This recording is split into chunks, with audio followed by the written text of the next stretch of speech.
blue or pink? I'm sure by now you know the topic for this podcast. Yes, indeed. Break the Bias is the theme for International Women's Day 2022. It's extremely important to understand the root cause of the situation to bring about a change. In this series of 4 episodes, I would like to share why, what, and how to break the bias. Today, let us understand what a bias is and what creates a bias. The dictionary defines bias as an inclination or prejudice for or against one person or group, especially in a way considered to be unfair.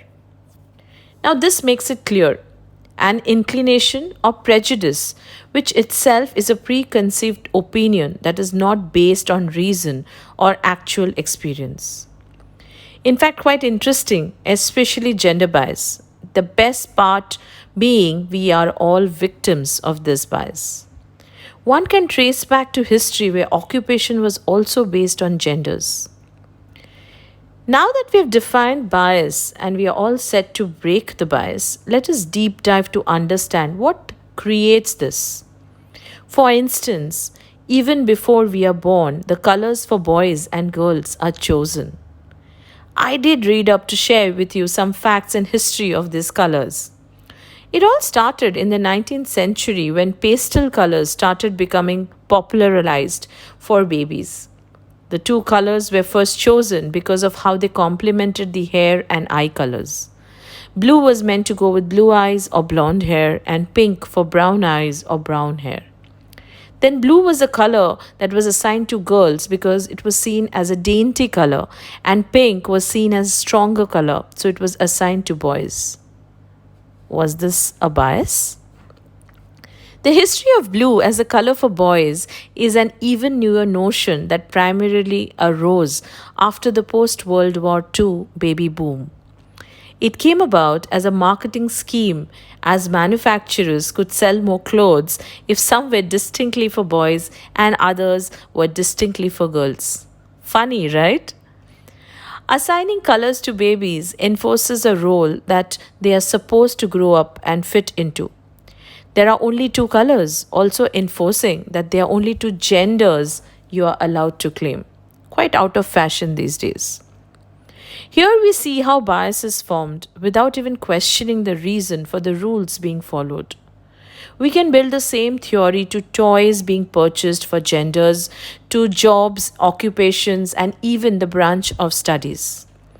Of course, these days we do see some change in the world where boys and girls are getting an option to choose their own colors, to choose their jobs, career, as well as their toys when they were children, but there are quite few. So by now, you know that biases are created in us when we are children. Hence, we carry the same in our workplaces too. So the mission of Break the Bias needs to start at home. The other day, I came across a post where a gentleman had shared a picture of potato stuffed paratha, saying that I can cook well too, and my partner need not be an expert. I guess this attitude where jobs are shared and not restricted to a gender, both at home and office, is the first step towards breaking the bias. I've come across families even today where girls and boys are treated differently by none other but their own mother, who is a woman first.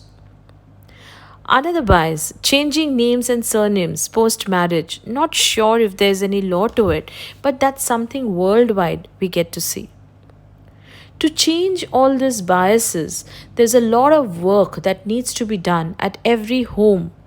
Dealing with stereotypes, challenging parenting styles and norms, raising questions rather than following traditions blindly, open discussions on gender equality, and being happy and complete with oneself rather than feeling less or low than other agendas need to be addressed.